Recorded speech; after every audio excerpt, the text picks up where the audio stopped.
Iya. Jadi kebetulan aku ini pas banget tadi yang dijelasin sama Mas Himawan. Hmm? Aku di bagian HR IR Industrial Relation Hmm? dan di situ ada ER juga. Jadi IR sama ER dijadikan satu di situ. Nah, So, kebetulan aku di bagian legalnya. FYI teman-teman, IR itu Industrial Relation sama Employee Relation. Terus. Oke. Nah ini baru benar-benar tahu sih, maksudnya secara pondasi juga dijelasin Mas Himawan tadi bahwa penting values culture sama industrial relation ini malah jadi pondasinya gitu loh. Pondasi dari apa HR itu sendiri. Nah aku pengen tanya nih Mas, Hmm. pengalamanku kan baru sekitar 2 tahun 3 bulan ya di HRIR ini ya. Hmm. Kebetulan fokusku di bagian legalnya juga, aku tahu terkait corporate culture juga gitu kan. Hmm. Terus tadi Mas Himawan sempat ada penjelasan tadi ya dari Mas Himawan terkait dengan penting sih adanya apa namanya kecocokan atau culture fit di perusahaan gitu kan. Jadi culture-nya perusahaan sesuai dengan culture-nya yang bersangkutan. Jadi yang mungkin kita punya perusahaan itu culture-nya berkaitan sama orientasi, ada juga ya target orientasi, ada juga yang result orientasi gitu kan. Nah, ada nggak sih Mas idealnya itu seperti apa gitu kan? Maksudnya perusahaan itu kan pasti pengennya growth juga. Maksudnya ada resultnya juga bagus, tapi punya kekeluargaan juga. Jadi ada di tengahnya. Ada nggak idealnya itu sebenarnya ada nggak sih? Atau ini memang sifatnya subjektif? Semua perusahaan ya udah ngikut aja. Culture-nya pilihan opsional gitu tergantung CEO-nya. Oh Itu sih ya, Mas. ya jawabannya terakhir tadi opsional tergantung CEO kumaha bos lah. Karena kita bicara gini ya. Kalau kita bicara culture, maka teman-teman kita harus cek dulu sumber culture-nya itu dari mana. Kan ada dua opsi, culture dari atas top down atau culture dari bawah bottom up, kan gitu ya. Mana yang dipakai? Sebenarnya kalau dulu pengalaman saya ketika meng-create culture, bukan create ya develop culture lah di company culture di dua perusahaan itu, pengalaman saya dulu tuh lekat itu malah lebih banyak top down, walaupun mungkin awalnya bottom up. Maksudnya gini, ada kalanya kalau baru pertama kali bikin culture teman-teman, kita perlu tahu dua hal. Satu, dari owner maunya gimana. Ya, dari owner maunya gimana. Kadang-kadang owner juga nggak bisa menyebutkan culture-nya apa, karena nyari istilah culture-nya itu apa itu susah itu. Maka kalau bicara dengan owner atau teman-teman owner di sini, cukup kamu ceritakan, kamu tuliskan perilaku kuncinya aja. Pengennya tuh timmu tuh seperti apa karakternya. Tulis aja sebanyak-banyak ya. Nanti baru dikumpulkan sesuai dengan keluarga-keluarganya. Itu ya. Itu bisa. Atau yang kedua bottom up itu adalah kita bikin survei ke semua karyawan. Kalau sudah terlanjur karyawannya banyak, survei ke semua karyawan, kita minta mereka isi misalkan kita bikin ada 50 bahkan sampai 100 contoh culture, kekeluargaan, positif, leadership, segala macam apapun lah ya itu kalian tulis, terus minta mereka tuh tuliskan 10 yang tertinggi misalkan gitu ya. Terus 10 yang tertinggi versi dia. Nomor 1 menurut dia itu paling penting itu mana? Dan segala macam, dapat 10 kita kumpulkan datanya, nanti kan ada data top 10-nya ya. Ya kan, data top 10-nya dari data yang ada di lapangan semuanya itu. Nah, data top 10-nya itu yang kita analisa, kita cocokin lagi ke top manajemen, mau pakai yang mana, yang nyambung. Artinya kita sudah punya nih bayangan di lapangan itu mayoritas seperti apa, terus kita mau dorong culture-nya yang mana. Itu juga modelnya bisa, tapi tetap putusannya dari atas. Nah, ketika perusahaan sudah men-set up culture-nya A, B, C, maka satu, ketika proses rekrutmen, dia akan berusaha mencari yang secocok mungkin. Ya mungkin nggak 100%, tapi secocok mungkin. Oke. Yang kedua, yang sudah terlanjur ada di dalam, maka di-develop sekencang mungkin. Ya. Nanti kan culture ini larinya kemana-mana tuh. So, KPI juga masuk. Dulu saya pernah bekerja di perusahaan yang salah satu culture-nya umum sih, inovasi. Dan itu kencang. Inovasinya nggak cuma sekedar culture kita innovation, enggak, dibuatkan dalam bentuk praktik key behavior. Contoh, satu, setiap bulan, semua karyawan harus mengusulkan ide inovasi, sekecil apapun. Contoh sekecil apapun adalah, misal di ruang meeting nggak ada tempat sampah. Padahal butuh buat buang sampah. Selama ini buang sampah harus keluar, buka pintu, keluar jalan 10 langkah, ada tempat sampah baru buang situ. Dia melihat itu nggak efektif, dia bikin inovasi, bikin request tempat sampah di ruang meeting, misal gitu ya. Jadi itu udah proof, itu boleh, sekecil apapun, tiap bulan. Yang dapat inovasi terbanyak dan bisa diaplikasikan terbanyak dapat hadiah nominal. Sehingga semua level yang bawah khususnya mereka semangat teman-teman. Nah, setahun sekali dibikinkan Innovation Award, versi yang lebih serius, gede-gedean, biayanya gede, lomba inovasi. Dan di luar itu juga banyak aktiviti inovasi yang lain. Hasilnya apa? Inovasinya kencang banget. Sangat kencang. Saya kasih dulu inovasi kencang banget. Indikatornya apa? Ketika mantan karyawan perusahaan itu pada keluar akhirnya berkarir tempat yang lain, ada satu teman saya itu naik level dari asisten manager. Dia masuk sebagai asisten manager, 6 bulan kemudian langsung naik jadi manajer. Saya tanya kenapa? Oh, dia cerita, oh karena si bos ternyata sangat mengapresiasi inovasi yang saya lakukan. Emang inovasi apa yang kamu lakukan? Dia bilang, nggak aneh-aneh sih, biasa aja kayak waktu dulu kita kerja. Karena di kita sudah biasa inovasi, dianggap itu hal yang ya umum, tapi di luar itu nilainya luar biasa. Artinya ketika inovasi sudah makin, istilah kami itu buy-in ya, melekat di hati, enak buat ngajak larinya tuh enak. Kita bikin KPI tiap tahun, ditantang, kamu tahun depan mau bikin inovasi apa di KPI-mu. Kita di challenge begitu. Setiap tahun. Ada yang rutin, ada yang memang strategik. Saya kembalikan ke Om J. Oke, thank you. Mas Aryo, terjawab? Oke, terjawab Mas C. Terima kasih Mas Bawan. Tadi dapat pencerahan sedikit ya untuk. Oke, aku mungkin sedikit tambahin ya, dan terutama bagi teman-teman yang baru pertama kali ikut acara ini dan juga mungkin baru tahu Kevlin ini ngapain atau belum tahu Kevlin ini ngapain sih. Tadi kan juga kebetulan ada bahas tentang key behavior ya. Nah, kalau di Kevlin kami memang cek behaviornya orang-orang yang dipakai untuk apa? Ya untuk melihat apakah perilaku mereka fit dengan kebutuhan jobnya. Nah ini saya share sedikit contohnya bagi teman-teman yang belum tahu. Saat kemarin tes daftar untuk acara ini kan ada pertanyaan untuk apakah mau ngambil trialnya. Nah salah satunya kalau di Kevlin kita bisa mengukur key behavior yang ingin dilihat dari setiap orang. Ini salah satu cara screening dulu di awal. Behaviornya fit nggak dengan yang kita butuhkan. Kalau belum tahu, bisa pakai defaultnya kita ini. Tapi kalau sudah punya gambaran, saya pinginnya tuh orang yang interaktif, saya pingin orang yang begini begitu. Itu nanti tinggal pilih kriterianya di Kevlin. Sehingga nanti saat orangnya mau masuk, itu bisa dites dulu untuk dilihat key behaviornya masuk apa enggak. Nggak cuma itu, tapi juga bisa dilihat motivasinya apa nih, motivasi kerjanya. Ya, ini untuk apa? Baik lagi, screening orang yang kira-kira bisa memiliki key attitude yang sama dengan yang kita mau. Nah, ini kan juga kita salah satunya membahas tentang kita kalau mau bisnis sedang berkembang atau kita lagi mau berkembang dan kita butuh HR misalnya.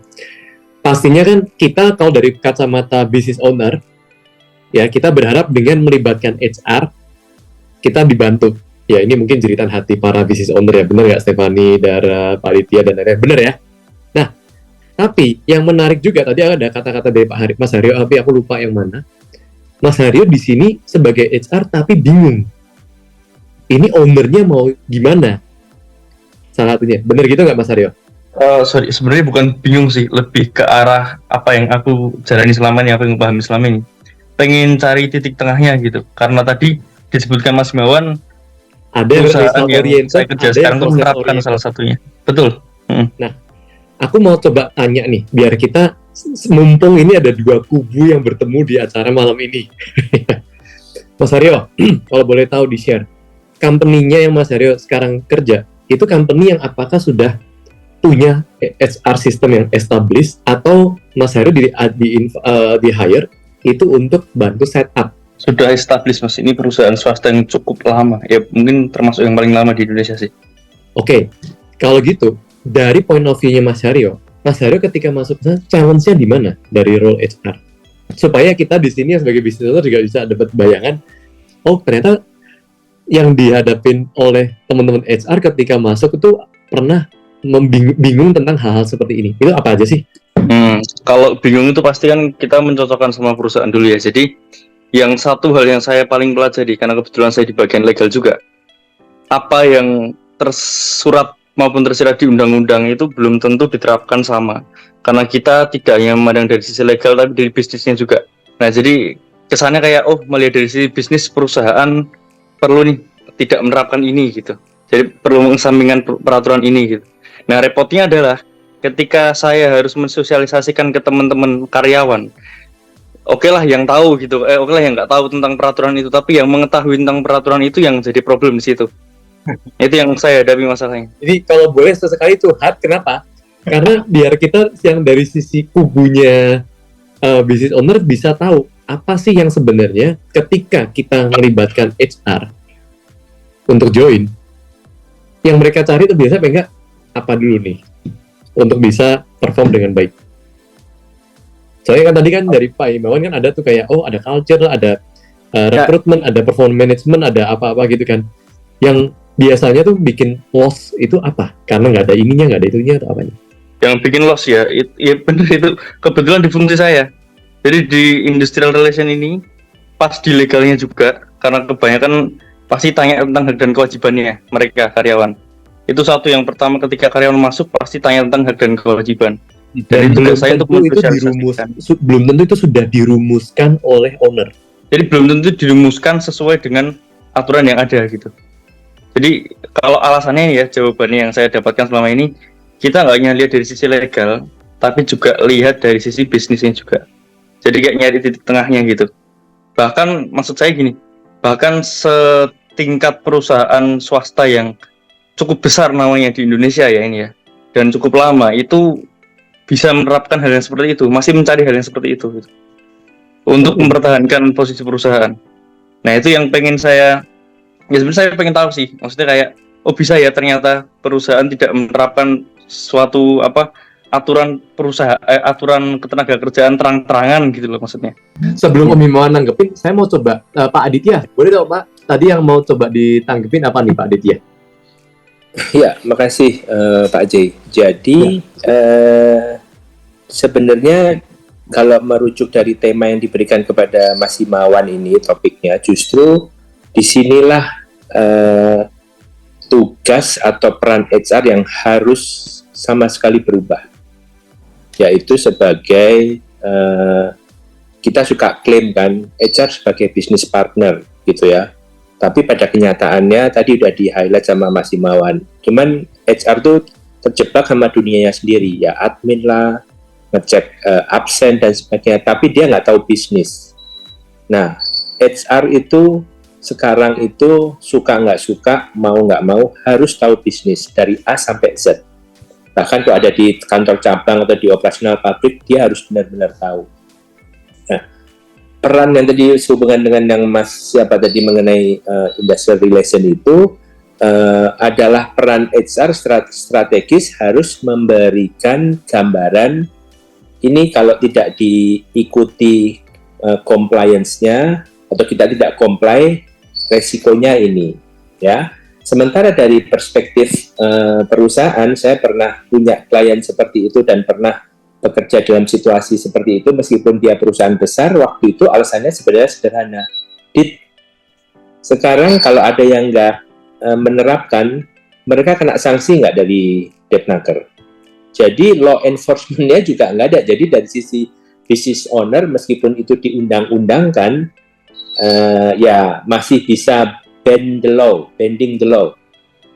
Meskipun secara aturan itu adalah kalau kompensasi istilahnya tidak membayar kompensasi itu melanggar, dan sekarang karyawan sudah lebih pintar.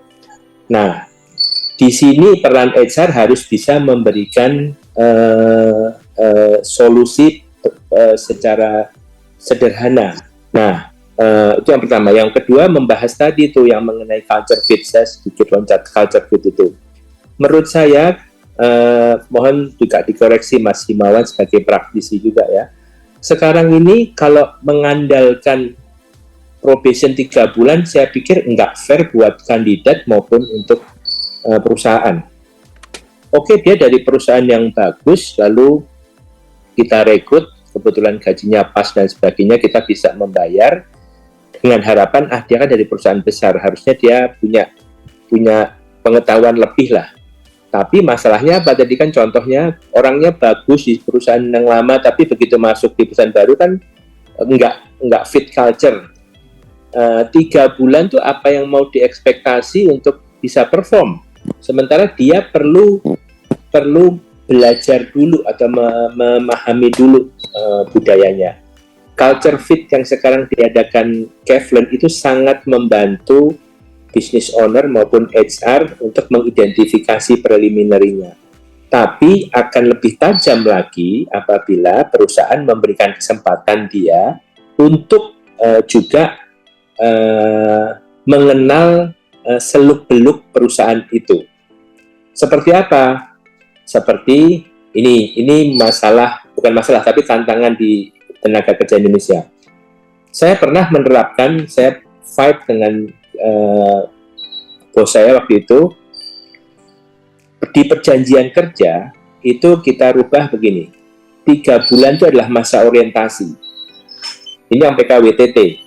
Jadi 3 bulan masa orientasi kita berikan, selama 3 bulan itu dia mengenal counter partnernya dia siapa, prosesnya seperti apa dan sebagainya. 3 bulan kedua baru dianggap probation. Tapi kalau kita mengajukan ke Depnaker, bisa nggak probation diperpanjang? Jawabannya pasti secara aturan nggak bisa.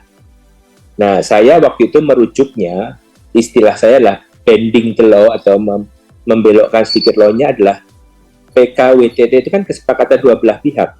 Jadi sama-sama aware bahwa kita menjelaskan kepada kandidat 3 bulan kita memberikan kesempatan untuk orientasi, Anda belajar mengenai proses, sistem dan sebagainya. Lalu setelah Anda mengetahui proses tersebut, 3 bulan berikutnya baru kita lakukan penilaian atau kita berikan KPI atau target untuk dinilai selama masa 3 bulan. Jadi intinya adalah bahwa HR sekarang harus juga smart street, dia juga harus tahu kondisi bisnisnya seperti apa sehingga itu bisa memberikan masukan kepada business owner atau pimpinan dengan juga melabel atau mencantumkan peraturan apa yang sebenarnya sedang berlaku di tenaga kerja. Mungkin itu sepintas saja dari saya. Terima kasih. Oke. Thank you Pak Aditya.